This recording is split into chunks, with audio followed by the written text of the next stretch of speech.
அனைவருக்கும் காலை வணக்கம். இன்னைக்கு ஜூலை 31ஆம் தேதி வியாழக்கிழமை. இந்திய எழுத்தாளர், நாவல் ஆசிரியர் முன்ஷி பிரேம்சந்த் பிறந்த தினம் என்று இந்தி இலக்கிய உலகின் முடிசூடா மன்னராக விளங்கிய முன்ஷி பிரேம்சந்த் பிறந்த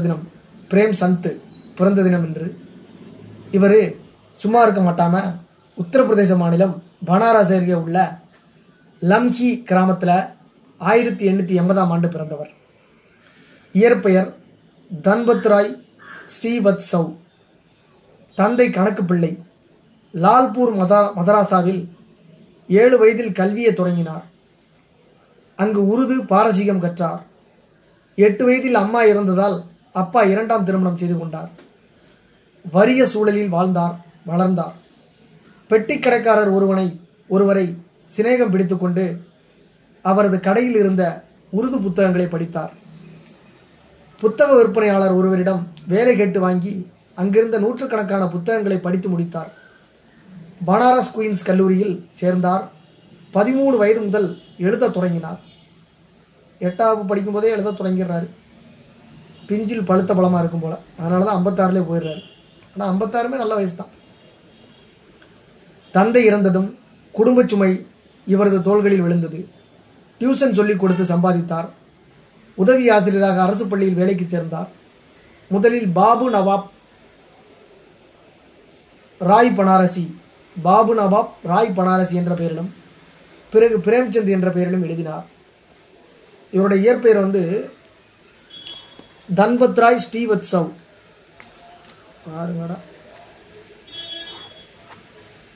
இயற்பெயர்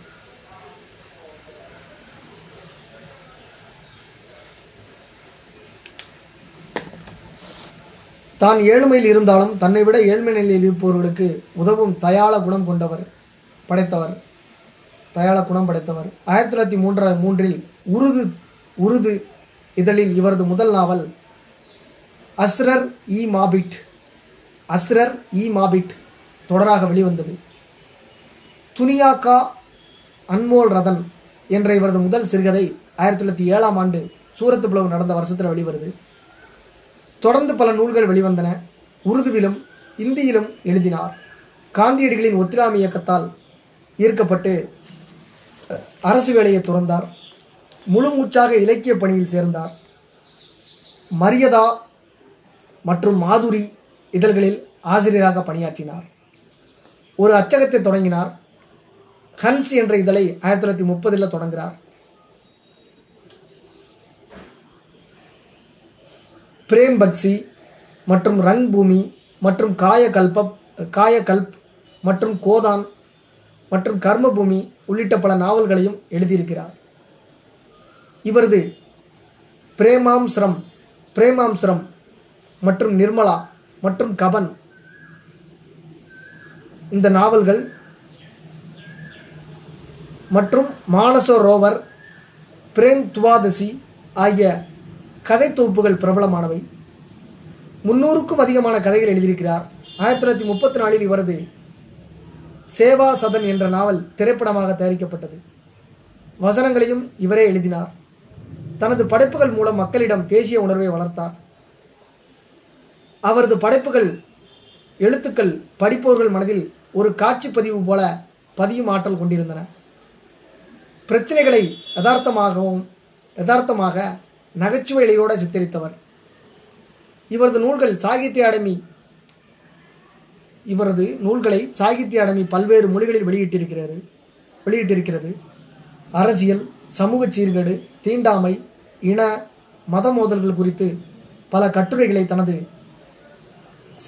ஜாகரன் மற்றும் ஹன்ஸ் பத்திரிகைகளில் எழுதி வந்தார். இலக்கிய பரிவர்த்தனை மூலம் நாட்டில் ஒருமைப்பாட்டை வளர்க்க முடியும் என்று நம்பினார். இந்தி இலக்கிய வரலாற்றில் புதுயுகம் படைத்தவர். தன்னை பேனாவீரன் என்று கூறிக்கொள்வார். சரத் சந்திரன்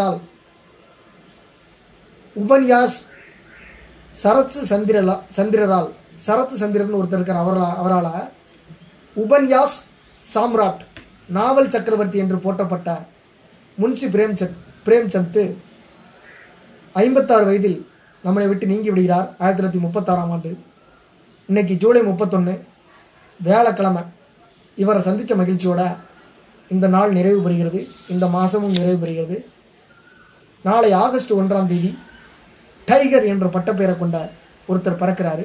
அவரை பற்றி நம்ம நாளைக்கு பார்ப்போம். நன்றி, வணக்கம்.